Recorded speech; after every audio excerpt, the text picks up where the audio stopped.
En otras palabras, se siente muy complacido en el día de hoy de contar con la presencia del doctor Manuel Núñez Asensio, quien es miembro de la Academia de la Lengua, intelectual, escritor, investigador, Premio Nacional de Ensayo.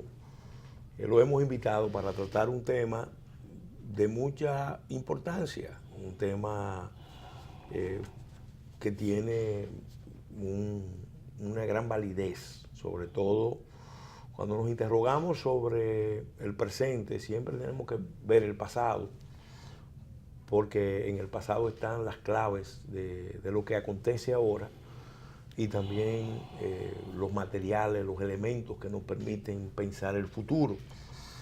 Entonces con él queremos abordar un tema que es de una enorme relevancia, como decía, el papel de los intelectuales en la vida de la nación dominicana, en la historia de la República Dominicana. La República como tal surgió de una idea, de una visión de nación que la forjó Duarte. Se puede decir que era un líder político con formación intelectual, porque era un líder político, pero tenía formación intelectual. Y en el momento, sin duda, era de los más notables, por lo menos de los conocidos, de los más notables. Entonces, hablar del papel de los intelectuales en la Primera República, en la Segunda República, ahora en el presente, es muy importante, porque los intelectuales son los actores que nos permiten interpretarnos. Y tú como intelectual has reflexionado sobre eso y has hecho investigaciones, y entonces queremos hablar de eso.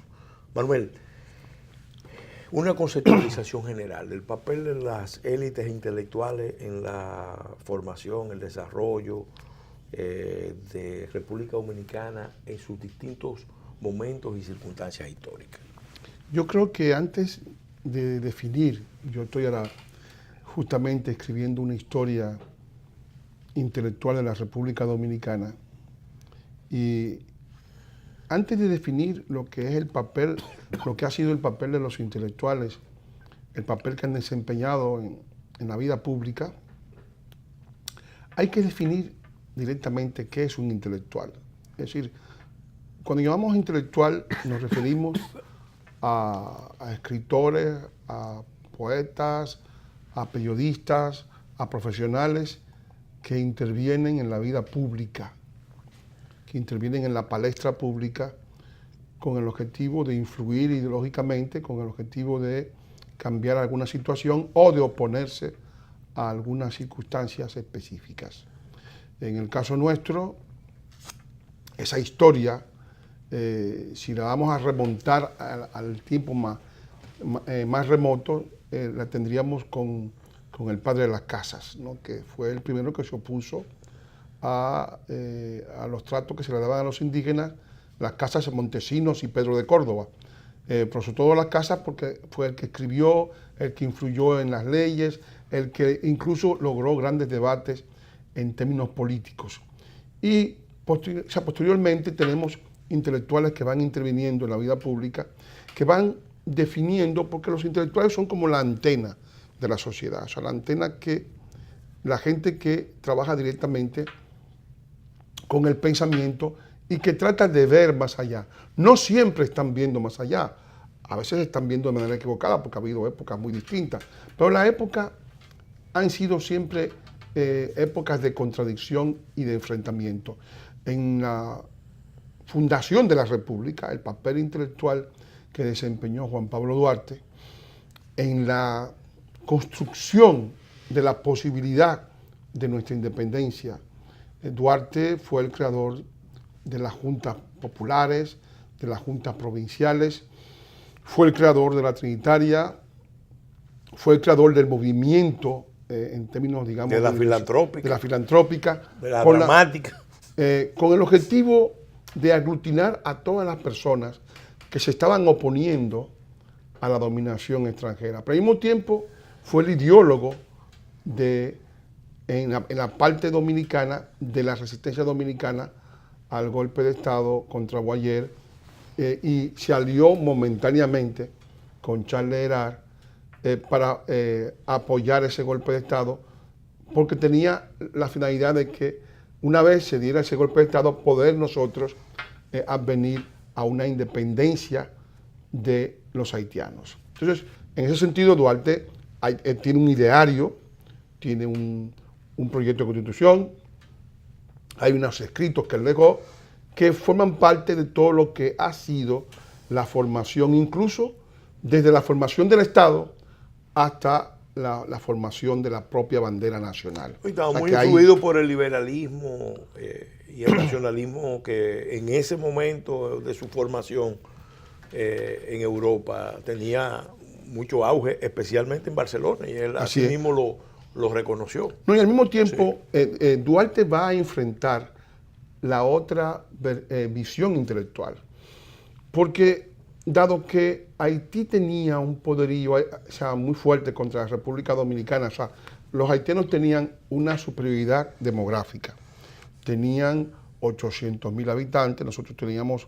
unos 200.000 en el 1844, y había una superioridad demográfica ostensible, que no desaparecimos porque en Haití había la adscripción a la tierra, la llamada Corvée, sí, que impedía un desplazamiento masivo de poblaciones hacia el territorio nuestro.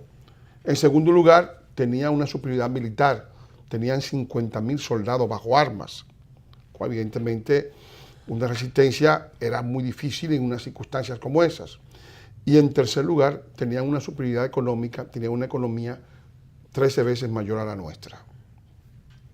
Esos tres factores hicieron que surgiera un movimiento contrario al ideal de independencia que Duarte encarnaba.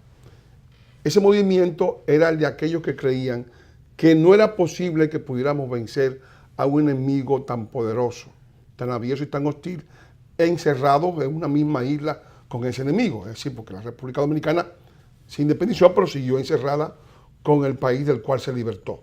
Entonces, evidentemente, ante eso surge el movimiento de los anexionistas, que tiene como objetivo, ya sea la anexión a un Estado que nos proteja del dominio haitiano, el dar tierras a cambio de protección de otro Estado, o un protectorado con un Estado mayor. Es decir, el objetivo era buscar una fórmula internacional que evitara que Haití nos engulliera. O sea que desde el momento mismo de la concepción de independencia está el fenómeno esencial que es la búsqueda de una solución al problema del dominio haitiano en la parte dominicana. Y esa solución se va a buscar por las dos vías. Por la vía de la independencia pura y simple, que es la que Duarte ensaya y que todo el mundo en algún momento, todos los grupos que estaban ahí, a veces desertan de ella, y por la vía de la búsqueda de una solución internacional que podría ser una anexión, protectorado, o la búsqueda de dar tierra, es decir, anexionar una parte del territorio para obtener una fórmula de protección de la República Dominicana. ¿Sabes que, Manuel, a propósito de eso, ahora mismo ha surgido el debate sobre la autoría de un documento que es un documento fundamental y fundacional, el manifiesto del 16 de enero de 1844. Y evidentemente que los que escribieron ese manifiesto tenían que tener también una formación intelectual importante. Se le atribuye a Sánchez, se le atribuye a Bobadilla. Sí. Además de Duarte, que evidentemente está más que probado, tenía formación intelectual.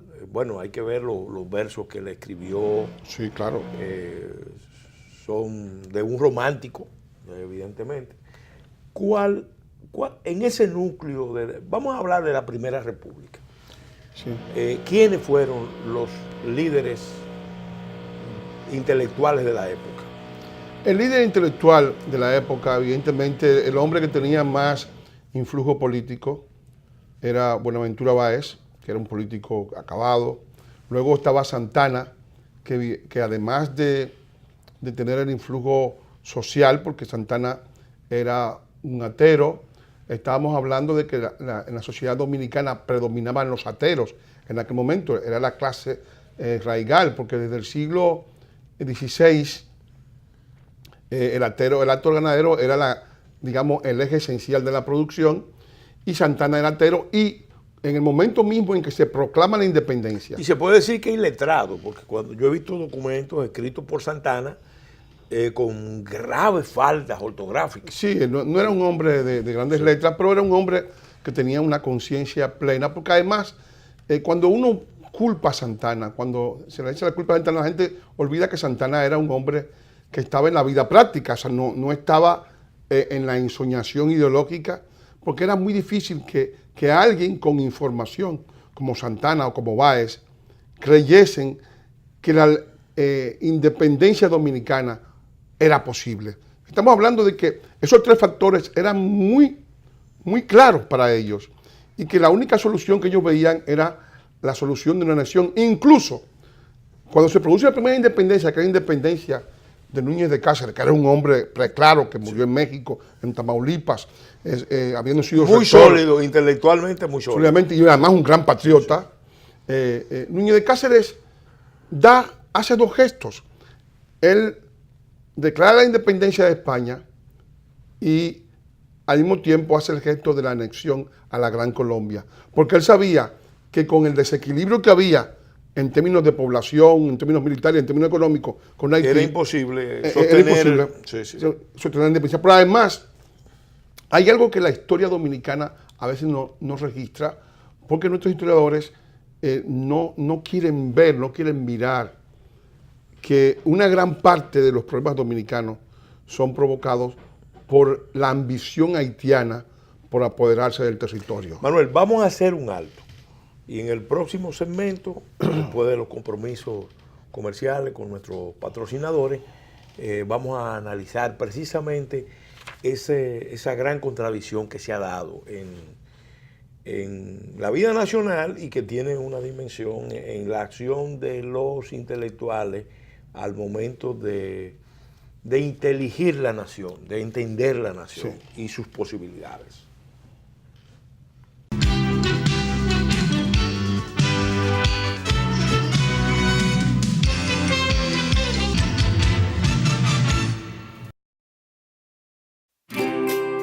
Querida Pao del futuro, cuando leas esta carta, espero que seas la mejor futbolista del universo.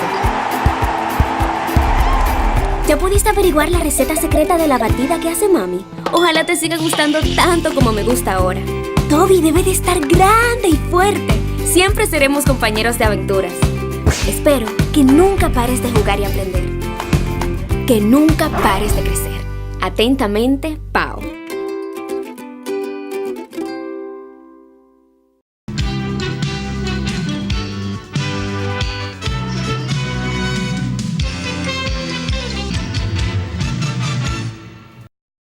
En el segmento anterior de este programa, en otras palabras, dedicado a analizar con nuestro invitado, el doctor Manuel Núñez Asensio, el rol de los intelectuales en la nación dominicana, inteligiendo, comprendiendo la nación dominicana.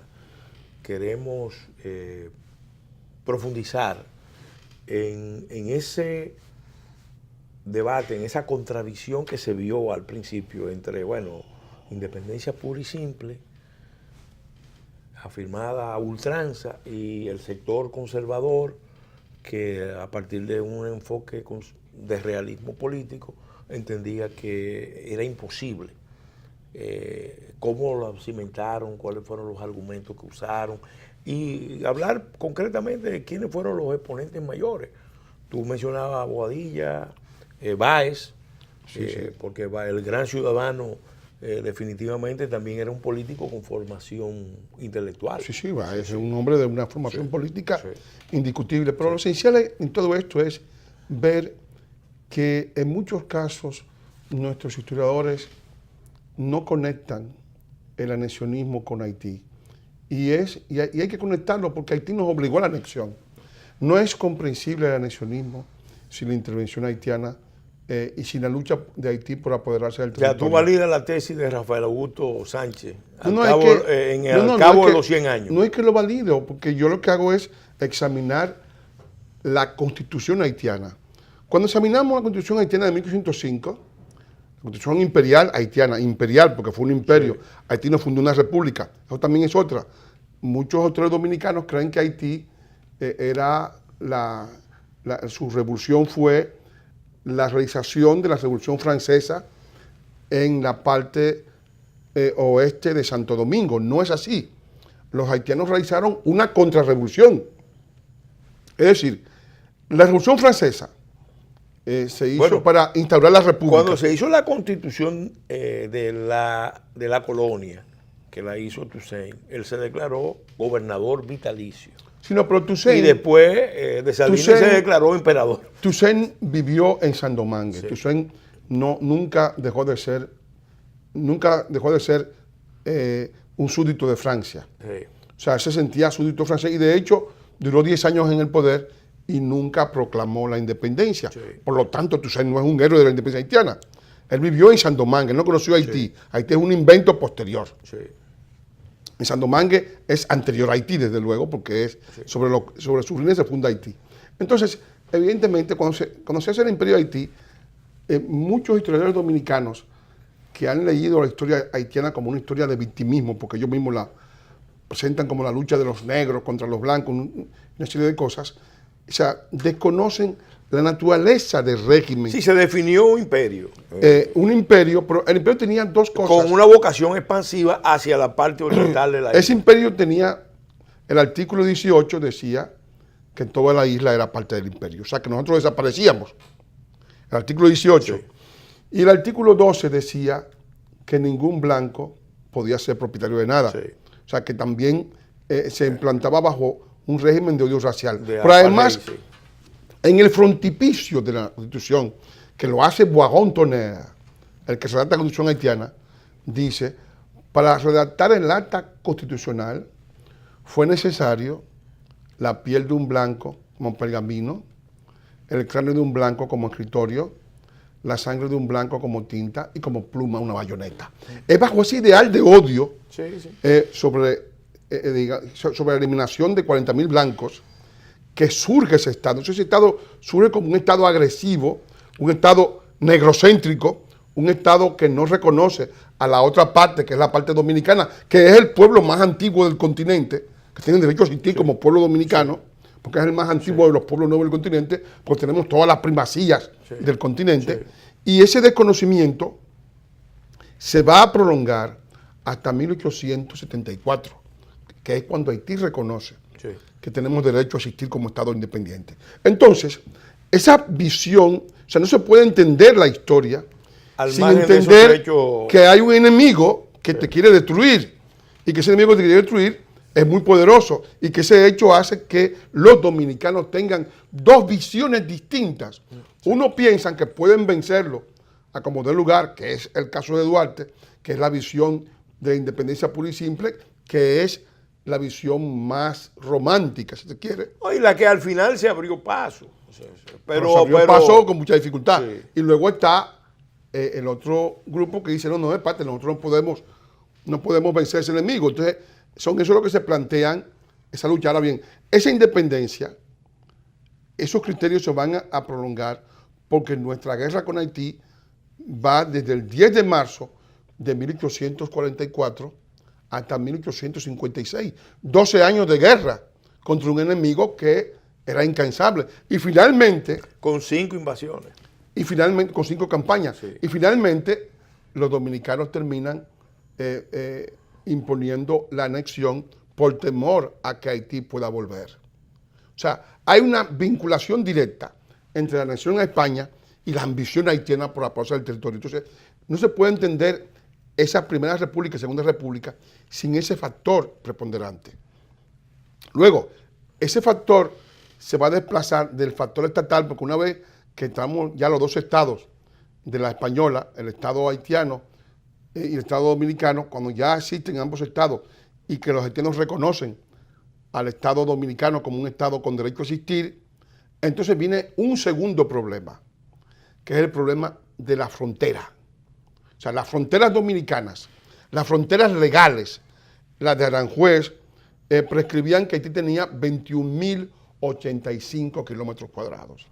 Pero resulta que mediante soborno, mediante interferencia en la política dominicana con Báez y con Cabral. No, y con Heró también. Y con Heró, Heró. Los haitianos lograron colonizar más de 5.000 kilómetros del territorio dominicano, sí. Es decir, de Las Caobas, de Capotillo, del Valle de la Miel, de Hincha, de San Rafael, todo ese territorio sí. que son 6.000 kilómetros cuadrados, y eso quisieron hacerlo valer en el Tratado del 29 del siglo XX. Vamos de nuevo a hacer un alto, Manuel, y con tu permiso vamos a continuar en el próximo segmento analizando esa situación de la frontera y un aspecto también muy importante, porque, bueno, después que se logró la independencia frente a Haití y frente a España, vino un periodo que fue, vamos a decir, un periodo sumamente turbulento de la historia nacional,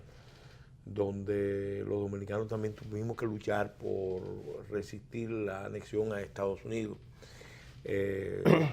Como decía Pedro Enrique Ureña, la intelección de la idea nacional fue un proceso, como pasó en otros países, el caso México, por ejemplo, y ese proceso de varios actos fue profundizando y arraigando la idea de que no éramos españoles, no éramos franceses, no éramos haitianos, no éramos mucho menos ingleses, y entonces al final se fue decantando la idea de la dominicanidad. Por eso el reconocimiento final, la consagración final de los padres de la patria se hace ya en el gobierno de Ulises Heró.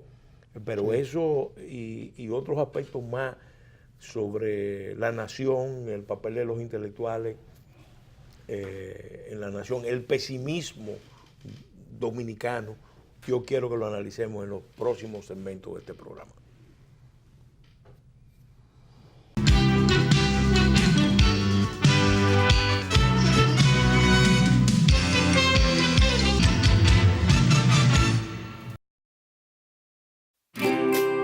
Querida Pao del futuro, cuando leas esta carta, espero que seas la mejor futbolista del universo.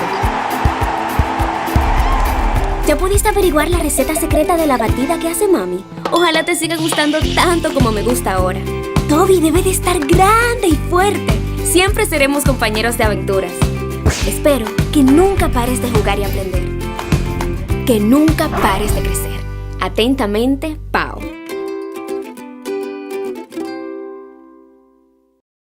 Avance energético, porque el cambio empieza con una mejor energía. Como parte de los avances del sector energético está el programa de rehabilitación de redes eléctricas, que inicia su segunda fase de optimización con una inversión de $358 millones de organismos internacionales. Más de 100 circuitos serán intervenidos a nivel nacional, dentro de los cuales 47 ya se están trabajando. Con esta iniciativa contribuimos directa y positivamente en la calidad de vida de más de 120,000 hogares y más de 453,000 beneficiados, logrando así un servicio eléctrico optimizado.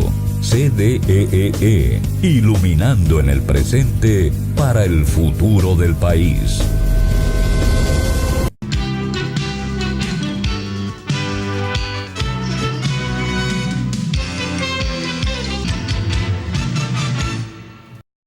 Continuando con este programa, en otras palabras, dedicado a reflexionar sobre el papel de los intelectuales en la historia, en la formación de la nación dominicana, con nuestro invitado, el doctor Manuel Núñez Asensio, intelectual, miembro de la Academia de la Lengua, Premio Nacional de Ensayo, investigador, que precisamente, como él mismo acaba de decir, está trabajando en una investigación sobre las corrientes intelectuales en la vida de la nación dominicana.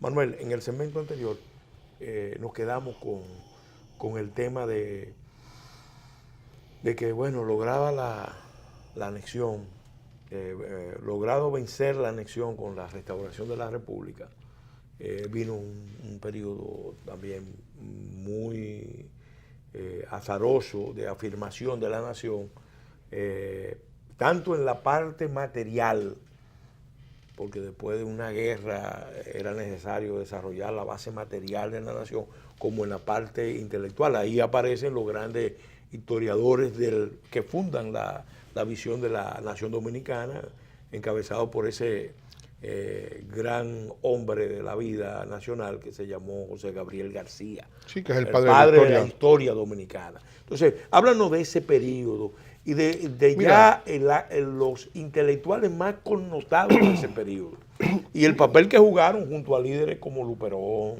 como los restauradores en sentido general y también la corriente que estaban junto a Santana, porque es bueno destacar que junto a Santana había un grupo de intelectuales importantes que jugaron un papel precisamente inspirado en esa visión pesimista de la imposibilidad de República Dominicana afirmarse como nación frente al asedio de Haití y de las potencias que nos cercaban.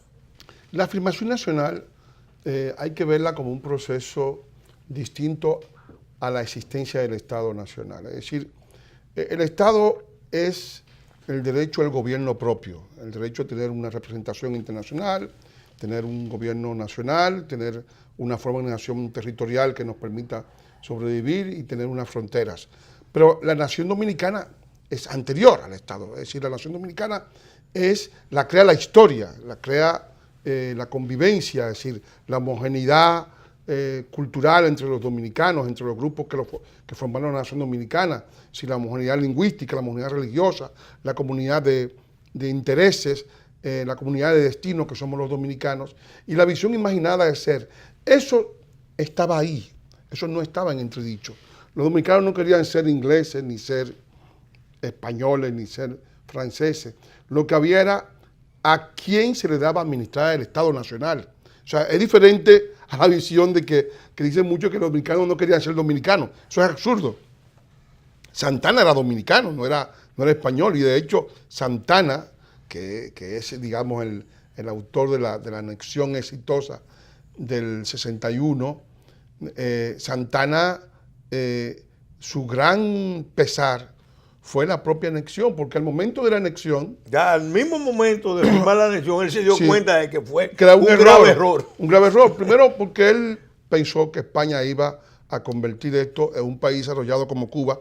Se lo había dicho un joven intelectual de aquella época, que fue luego un gran intelectual dominicano, Manuel de Jesús Galván, que fue su secretario, y que fue uno de los promotores de la anexión, y que decía la anexión va a traer el tren, va a traer los progresos, y va a traer un montón de cosas, y nos va a poner a buen recaudo de Haití, porque ese era el enemigo, ese era el que quería apoderarse del territorio nacional. Es decir, no podemos entender esa anexión sin ver que había un adversario que estaba contra ella con la intención de apoderarse del país, porque hay que ver, en el momento mismo de nuestra independencia, se proclama el lema, Duarte lo dice, Dios, es decir, la religión católica, cristiana, occidental, patria, la hermandad entre los dominicanos, y libertad, el derecho al gobierno propio de los dominicanos en su territorio.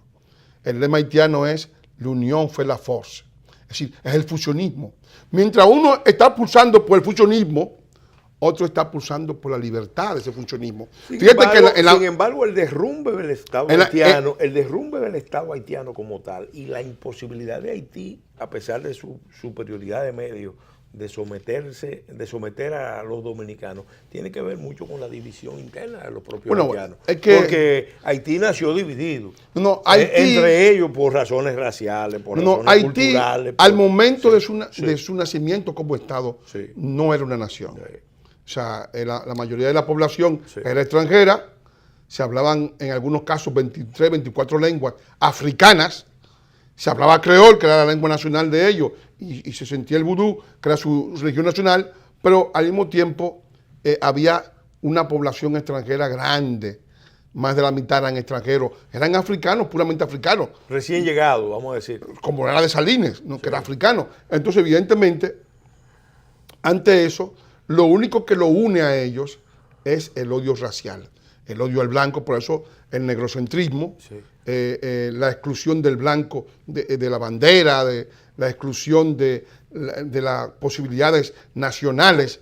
Susan Bott Morris, en un Sí. ensayo muy interesante, Entonces, habla de cómo ese drama de Haití inspiró a Hegel a escribir aquellos pasajes sobre la relación dialéctica entre amo y esclavo. Exacto, entonces, que estaba inspirado realmente en entonces en el evidentemente, no, episodio pero además, haitiano. la creencia de que los esclavos eran portadores de un derecho superior al liberarte, no, los esclavos reintegraron en la esclavitud, porque en África había esclavitud. O sea, la gente cree como que los negros eran los buenos y los blancos los malos. O sea, es un disparate, ¿no es decir? No, o sea, la mayoría de los esclavos en realidad eran prisioneros de guerra de tribus africanas que después la mayoría de los esclavos habían sido esclavos en África de los negros y luego eran esclavos de los blancos. porque eran vencidos en las guerras tribales y luego iban al mercado pero esa otra historia que alimentaba la demanda europea. Esa otra historia que no le gusta tocar que no le gusta el victimismo, que ordeña políticamente ese problema, sí. pues evidentemente no aparece nunca. Pero entonces, naturalmente, en ese ámbito digamos, de manejo político, los haitianos tienen un papel preponderante en todo lo que es el forzar a una parte de los dominicanos a la anexión, al anexionismo. El anexionismo nace directamente de esa relación de confrontación con Haití. Sin ella no se explica.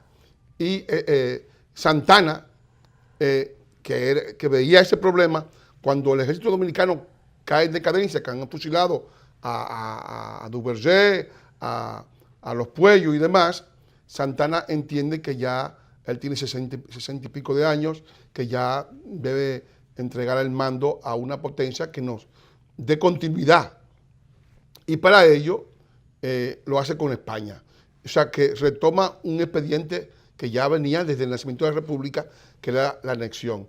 Pero España, cuando Santana ve que España canceló a 56 generales, que eran todos sus compadres, su compadre Miche, todos sus compinches, Santana renuncia para que lo llamen, para que surja una crisis y lo llamen a él. La Gándara, que es envidioso, pues evidentemente aprovecha para intentar liquidarlo. Y cuando uno lee las cartas de la Gándara y todo lo que le escribe, el objetivo era tomar a Santana preso en San Pedro de Macorís, expedirlo para Cuba, para La Habana, donde el general Serrano, el general Bonito, y hacerle un consejo de guerra y fusilarlo. Sí, de hecho, él estaba muy en mantemino con los españoles. Sí. O sea que, evidentemente, eso no se entiende. Y además, en sus papeles, cuando uno lee papeles de Santana, hay 2 libros que escribe Rodríguez de Morici sobre Santana, Pedro Santana y Papeles de Santana. En el papel de Santana están los partes de guerra de Santana, en que Santana elogia ante el escribiente español la valentía de los dominicanos en Cantón Bermejo. Dice, los dominicanos son valientes, porque el español dice, los dominicanos son unos cobardes. No, él dice, son unos valientes.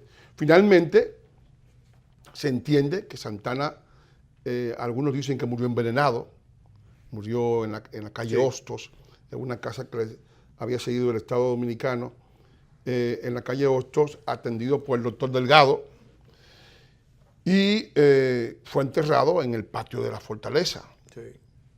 Posteriormente fue llevado a la iglesia del Ceibo, de donde nunca debió salir, porque era su panteón particular. Sí.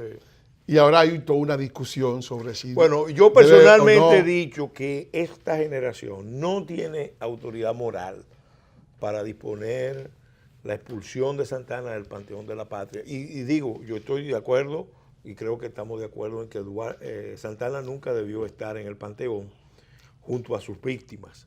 Pero la verdad es que tampoco se le puede sacar cuando el país precisamente está siendo ocupado nueva vez por los haitianos. Entonces esta generación no tiene autoridad moral para expulsar a Santana del Panteón. Es general que... Solo lo podrán sacar para un mausoleo militar o un monumento, quizás quizá en la misma frontera ahí frente a Hincha. Yo pienso cuando los dominicanos, que yo no tengo duda tampoco, van a reaccionar frente a lo que es una segunda ocupación. Pero yo quisiera... Pero ahí está la presencia de Pedro Santana. Que profundizáramos en esas corrientes intelectuales, Manuel. José Gabriel García, los Tejera, los Enrique, porque los Enrique es una familia medular. O sea, a la hora de hablar del papel de los intelectuales en la formación de la República, los Enrique, los García, los Tejera, son claves. Mira, es interesantísimo toda esta situación porque los Tejera y Miguel Tejera y Enrique y Américo Lugo forman una trilogía de intelectuales nacionalistas, junto con José Gabriel García, desde luego, que tenían una visión nacional de que la República Dominicana tenía derecho a existir como Estado independiente y una visión muy clara de que había, desde luego, su existencia era parte de un equilibrio, porque la República Dominicana es un equilibrio. Todas las naciones son un equilibrio. Pero la nuestra es más es más notorio. Porque nosotros nacimos encerrados en un espacio insular con el país del cual nos libertamos, y esa situación de compartir una isla con otro estado tan distinto como en el caso de Haití, hace que tengamos siempre que pensar en la posibilidad de evitar volver al punto de vista inicial. Si la visión inicial de nuestra vida como nación independiente va a ser que si no mantenemos el equilibrio, perdemos todo lo que hemos logrado en 160 años de independencia. Vamos a hacer un alto y en el segmento final quisiera que tú te concentraras en el tema de esas matrices intelectuales y sus exponentes más importantes. Cómo se expresó especialmente en la literatura, en la historia, en la poesía y también en los ensayos, porque también hubo una corriente de pensadores como Bonó, por ejemplo, que es un intelectual liberal, pero muy aterrizado. Es decir, probablemente uno de los más aterrizados de ese periodo fue Pedro Francisco Bonó, positivista, con una visión positivista interesantísima. Vamos a hacer un alto y continuamos ya en el segmento final con este tema que, como ustedes habrán visto, apenas lo hemos rozado. Sí, es difícil.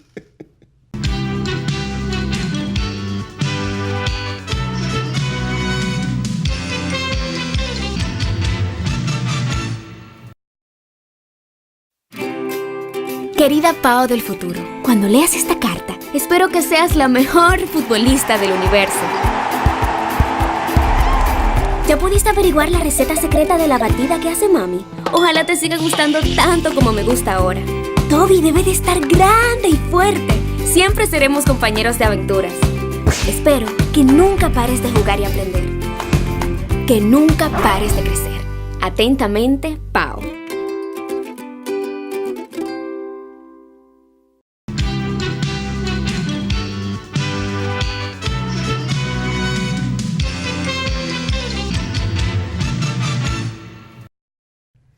En este segmento final de este programa, en otras palabras, dedicado a analizar el rol de los intelectuales en la formación de la nación dominicana, con nuestro apreciado invitado, doctor Manuel Núñez Asensio. Manuel, ya ahí, cuando se inteligió claramente la idea nacional, que empezamos a identificar a los padres de la patria, que empezamos a escribir la historia épica para el fortalecimiento de los valores de la nación, surgieron grandes corrientes. Y tú mencionabas tres importantes exponentes de esas corrientes de la Segunda República, que tuvieron después que luchar frente a la intervención americana y frente a todo el drama de los intelectuales en un medio donde lo que predominaba eran relaciones primarias alrededor de los caudillos locales, rurales, montaraces y muy safios que teníamos. Entonces, háblanos de ese drama de los intelectuales frente a estas realidades de la tiranía, de las guerras civiles, de todos esos dramas que la restauración sobrevino una época de caudillismo, de dictaduras, de caudillos. El más importante del siglo XIX es Ulises Seró, que es asesinado el 26 de julio de 1899. Posteriormente viene una etapa de gobierno de fuerza muy importante, para mí uno de los más importantes. Yo tengo mucho aprecio, no solamente por tu vinculación familiar con él, que es Moncáceres, que gobierna de 1906 a 1911, y que intenta recomponer el país, de crear el monopolio de la fuerza, porque un Estado no puede existir en una fragmentación del poder. Sí. Si no hay un polo de poder, no es posible mantener la unidad del Estado. Y Mon entendió eso. Él dijo, yo voy a ser el último de los macheteros. Sí. Él decía que él prefería que su hermano Leonte fuera el presidente, porque Leonte era más culto.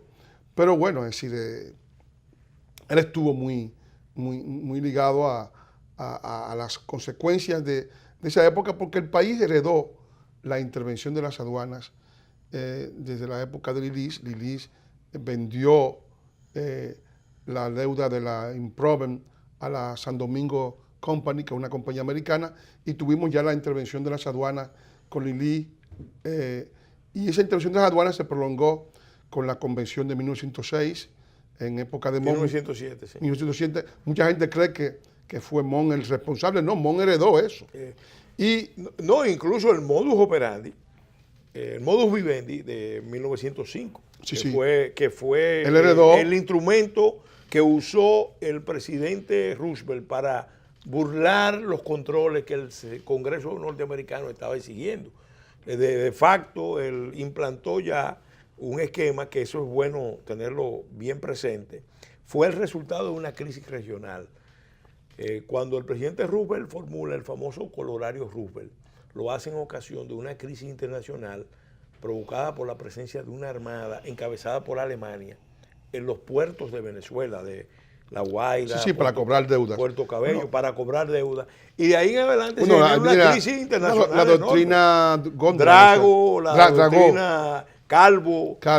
Hubo varios doctrinarios. No, y además otras doctrinas surgieron de eso, como por ejemplo la doctrina Tobar, que está en el origen de la Carta Democrática de Lima. Esta crisis que estamos viendo ahora, vamos a decir, tiene un empalme con esa formulación original de la doctrina Tobar y su vertiente, la cláusula Wilson, que la invocó el presidente Wilson con motivo del asesinato del presidente Madero y del vicepresidente Pino Suárez en México en 1913. O sea que a veces nosotros creemos que esta historia la vivimos nosotros. Todo está claro. Todo el continente la vivió. ¿Qué sacamos en claro de todo ello? Sacamos en claro que los dos líderes dominicanos del siglo XX más importantes, que son Juan Bosch y Balaguer, que vivieron en la intervención norteamericana, supieron que la deuda era la plataforma para la destrucción del Estado. Y por eso tanto Balaguer como Bosch eran reacios, eran alérgicos a la deuda exterior.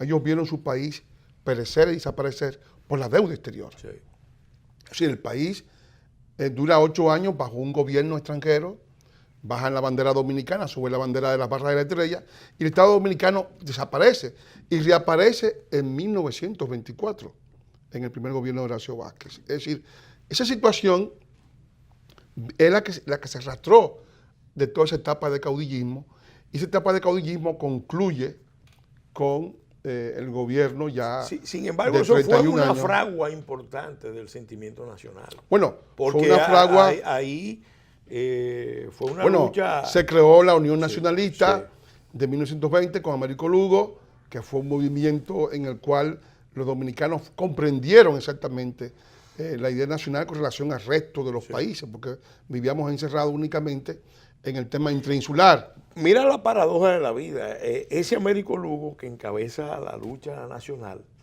en 1912, ya en el gobierno de los Victoria, había formulado internacionalmente un cuestionamiento sobre la posibilidad realmente de República Dominicana actuar en el campo internacional. Él era pesimista, como un sujeto. pero luego fue optimista. Sí, es decir, es una evolución que se va dando. Y propone como fórmula para evitar la intervención americana la confederación con Haití. Sí, pero digamos que las fórmulas de él Sí. fueron siempre las heredadas de la época, es decir, de toda la intelectualidad de la época. Estaba Bonó, estaba García Godoy, estaba el de Puerto Plata, José Ramón López. José Ramón López. Es decir, todos estaban en una marcado onda, por el pesimismo. por un pesimismo de que el país no era viable, de que estábamos corroídos por taras raciales, por taras de higiene, por costumbres bárbaras. Porque era una élite positivista, entonces, claro, muchos de ellos formados por otros. Por otros, claro. Sí. Entonces, que a su vez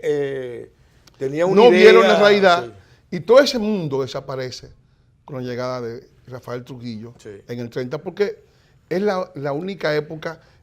Pero desaparece desgraciadamente, o el Partido Nacionalista, porque Américo Lugo, como gesto personal que se recuerda, rechazó la propuesta de Trujillo. Sí, pero, y se aisló. Sin embargo, pero lo que el Américo Lugo programa pedía, del Partido Nacionalista, en buena medida, fue el que sirvió de base a muchas de las acciones del gobierno de Trujillo. Ellos se estaban lamentando del país que querían, ¿no? Es decir, del país que tenían. Pero cuando llegó Trujillo, se creó la moneda nacional, se le hizo culto a la bandera, culto a los padres de la patria, se crearon los ministerios, se crearon los dispensarios médicos, se crearon las carreteras, se creó la Fuerza Aérea, se creó la Marina de Guerra, se creó el Ejército Nacional. Peñavalle en ese contexto. Se creó el Estado Nacional.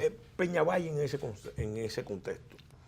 Peñavalle fue muy importante en el sentido de todo lo que fue la política fronteriza, de dominicanización fronteriza.